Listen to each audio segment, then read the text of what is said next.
नाकाम साबित हो रही है। पिछले 2 सालों में इस प्रोजेक्ट के तहत करोड़ों रुपए खर्च किए गए, लेकिन जिम्मेदार अफसरों की लापरवाही के चलते स्मार्ट सिटी का ख्वाब बिखरने लगा है।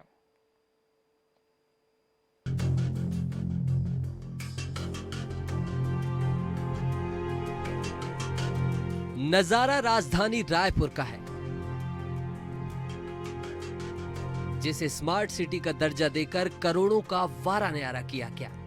ये नजारा साफ बयां करता है कि कागजों पर उकेरी गई स्मार्ट सिटी की तस्वीर हकीकत नहीं, महज छलावा है। हालात ऐसे हैं कि सवाल खड़ा होना लाजमी है। अब विपक्ष से लेकर हमलावर है। जो भी काम स्मार्ट सिटी के माध्यम से हुआ है, सभी काम स्तरहीन था।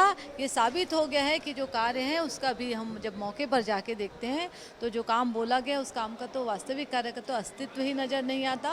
और इसके बावजूद भी जो इन सब चीज़ों के लिए जिम्मेदार हैं, जिस भी ठेकेदार ने काम किया होगा उनके प्रति उनकी एक जिम्मेदारी बनती है। एक टाइम पीरियड होता है जिसमें उस काम को उसको मेंटेन करना पड़ता है, उस गारंटी पीरियड में होता है, मगर वो काम को कोई न देख रेख करने वाला है। इसका मतलब साफ है कि जो जिम्मेदार स्वयं है वो स्मार्ट सिटी के इस प्रकार के स्तरहीन कार्य करने वालों के साथ मिले हुए हैं। इस मसले पर निगम के जिम्मेदारों का जवाब भी कम मजेदार नहीं है।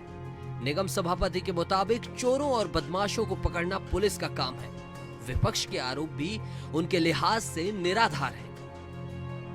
देखिए, दोनों अलग अलग चीजें हैं। सामान चोरी होना निश्चित रूप से नगर निगम चोर को नहीं पकड़ सकती, पुलिस का काम है। और हमने ITMS में इंटेलिजेंट ट्रैफिक मैनेजमेंट सिस्टम के तहत शहर में 900 कैमरे भी लगाए हैं। हमने माननीय पुलिस अधीक्षक महोदय से और संबंधित थानों के TI से भी हमने आग्रह किया है कि इस प्रकार की जो चीज़ें होती हैं शहर में, उसका चोरी होना निश्चित रूप से दुर्भाग्यजनक है। देखिए, विपक्ष का काम है आरोप लगाना।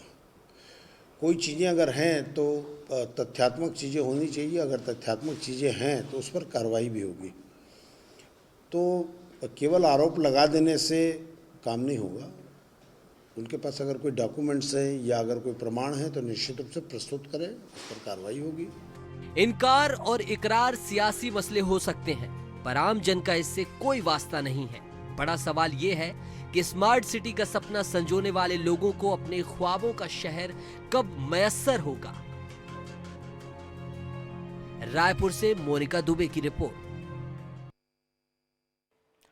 छत्तीसगढ़ के दुर्ग शहर में 14 एकड़ जमीन पर वक्फ बोर्ड के दावे को प्रशासन ने आखिरकार निरस्त कर